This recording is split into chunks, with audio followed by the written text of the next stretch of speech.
Hi there. Welcome to this week's episode of the podcast with me, Russell Davis.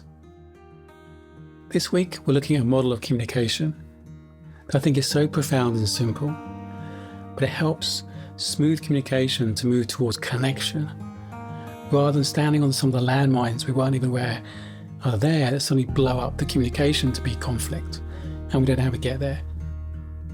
So it smooths the path to connection and avoids the landmarks of conflict and disconnection.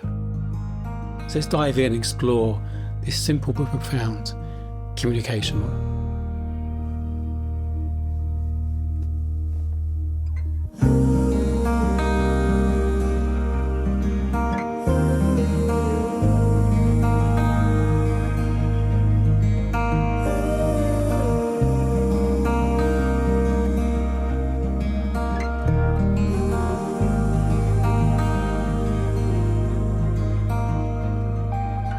I think the biggest landmine when it comes to relationships and connection is judgment. I think judgment creates disconnection and often conflict. It's the antidote to connection. It doesn't foster connection. And so often in our communication, we include judgments without realizing it. And I want to share a communication model that helps try and avoid judgments. But it goes deeper than that. It goes on to explore feelings, needs, and making requests, some things which we're often not very good at, often don't do. This communication model is called non-violent communication by a guy called Marshall Rosenberg, who's sadly no longer with us, but his book is available on Amazon and other places. And it's a brilliant book on communication. And I want to share some of the principles from this model because it's profoundly simple, but I think in my mind, so profoundly effective. So one of the things for me is I'm very sensitive to criticism, so judgment, because my mum was super judgmental, had huge high expectations on us, and I felt judged whether we met them or not. And often I felt judged unfairly. And as a little child, if you feel you're being judged unfairly, often don't feel good enough or worthy or lovable for who you are. You have to try and be who you think you should be to meet those expectations, to feel loved and worthy. So I'm super sensitive to criticism. Another model for relationships is actually the 5 love languages. And one of the love languages is words of affirmation. One of the dialects within that language is the absence of criticism. So for me, I don't really hear the compliments that much, but I do hear the criticism. I'll give you a classic example. I've probably shared this before, but driving can be a bone of contention with a couple. And it used to be, still can be from time to time, it used to be a real issue for us. But my wife used to say, "You're driving too fast," or "driving too close to the car in front." I'd hear it as a criticism. So I get defensive. So no, we're not. We're perfectly fine. And don't get me wrong, I don't think I'm a particularly fast driver. I think she's more of a nervous passenger. But either way, I'd hear it as a criticism and get defensive.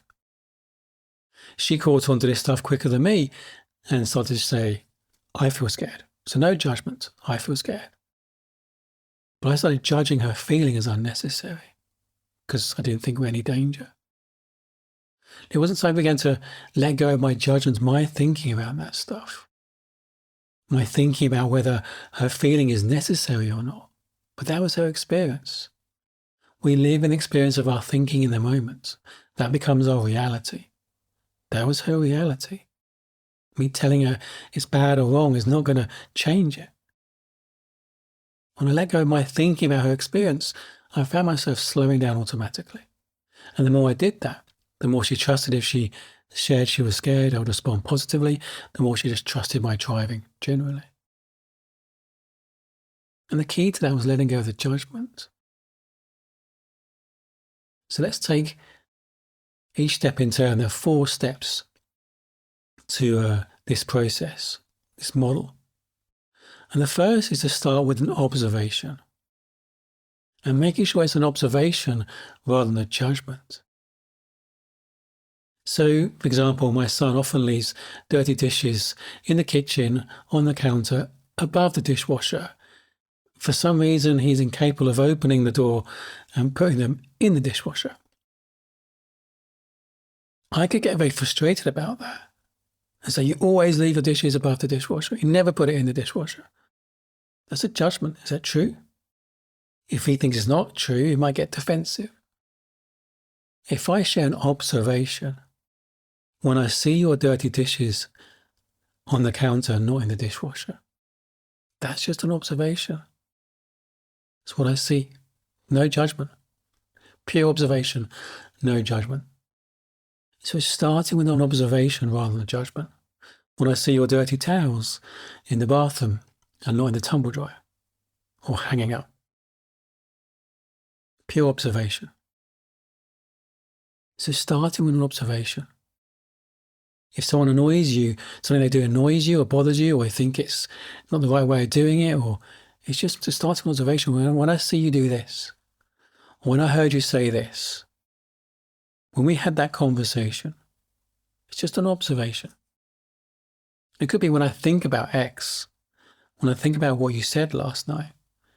Again, it's just an observation, just a thought. There's no judgment. There's no judgment.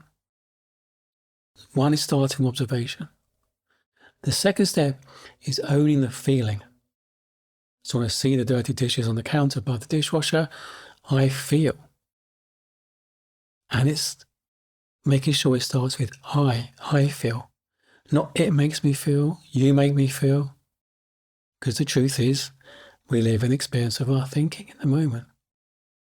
Nothing makes us feel anything. Our feelings are our perception of situations. Our feelings are memories. Our feelings are the meaning we attach to things. It's purely created in our own mind. They're created in our own mind. And it's owning it. I feel. And the key thing here is to make sure what follows is actually a feeling. Because this is where we often slip up. We might say the words I feel, but what often follows is not actually a feeling, it's a judgment. I feel ignored. It's not a feeling. You judge that you're being ignored. This is making sure it's a feeling. I feel angry. I feel sad. I feel hurt. I feel lonely. It's making sure it's a really feeling, again, not a judgment. Because the other person hears it, a judgment, they're more likely to get defensive rather than actually listen to what you're communicating. Listen to understand what you want to be heard. So the second step is a feeling and owning it. I feel. And sometimes we're not aware what our feeling is. We're not owning it.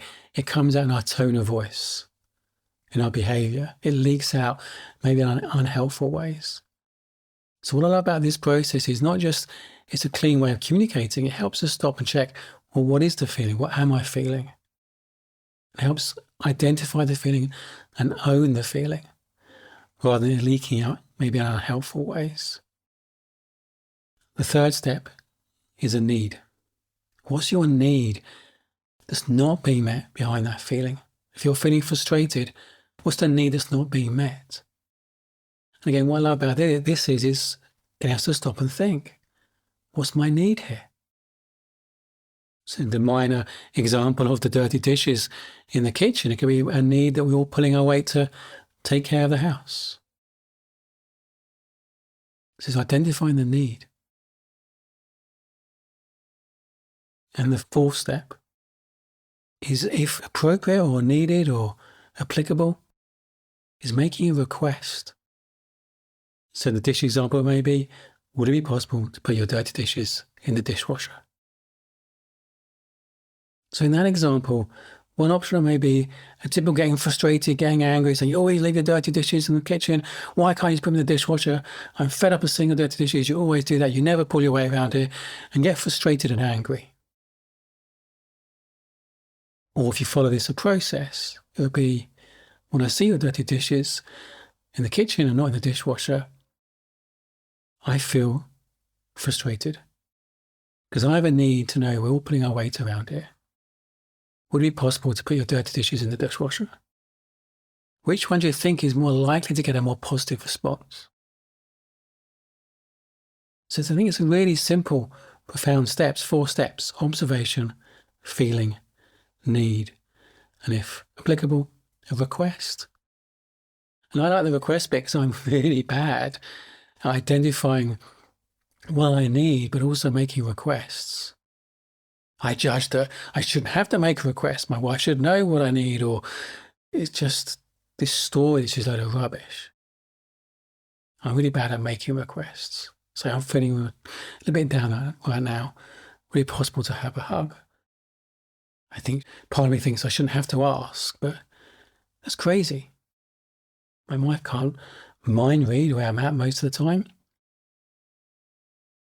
It's recognizing, I say most of the time because the feminine is often very good at picking up a spider sense about where the masculine is, if there's something wrong. But it's about taking responsibility and asking for help if you need help, asking for what you need. And I think as humans, we're built to want to meet each other's needs, help each other wherever possible. So we've identified the need and make a request. I might be surprised how there's a positive response back. So observation, feeling, need, request. It's a really great way to structure sharing something we want to be heard and almost doing an audit in ourselves, what's really going on, and be able to share it cleanly. So it's more like to be heard and understood rather than loaded with judgments, which means you might get defensive. But also it's a good way of listening to people. People may not understand or know this model, but if they're sharing, you can help them identify what's the feeling here, what's the need here.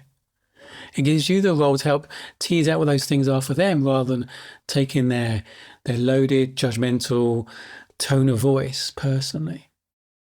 It's realizing it's just their stuff and they're just communicating it messily. So knowing this kind of model can help actually you listen without taking things personally and help them identify what their need is that's not being met. And that diffuses the situation often because they feel heard and understood and they calm down. So it's Nonviolent Communication by Marshall Rosenberg. I think it's a fabulous book. I recommend it if you want to get it. But I hope that gives you some more thoughts, some ideas about how you can make your communication more clean and more fruitful and more helpful to help you have your needs met, to help you feel heard and understood by the people around you. Because we all deserve to feel heard and understood, but aren't aware how much our own communication often gets in the way of that. Loving you.